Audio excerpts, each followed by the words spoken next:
Lithium battery BMS secondary test. BMS is very important core in lithium batteries. Most of the battery damage is caused by the BMS. It is very necessary to test the BMS again in depth before giving the battery production again. Not only the BMS factory needs to test, this is also the last line of defense for the battery factory to deliver the battery to the customer. The composition of the lithium battery is to have each group of 3.6 V cell voltage increase and reach the desired full voltage, such as 48, 52 voltage cells.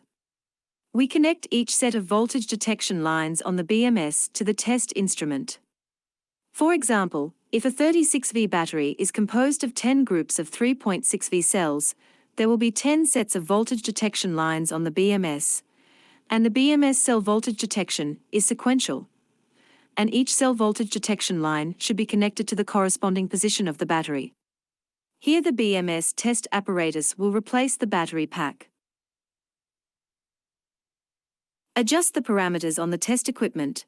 We mainly test the BMS charge and discharge protection test, short circuit protection test, high discharge over current test, high temperature protection test. The BMS tester will strictly supervise the data. As long as one indicator does not pass the test, the same batch of production BMS will be returned to the BMS factory to replace and retest the quality.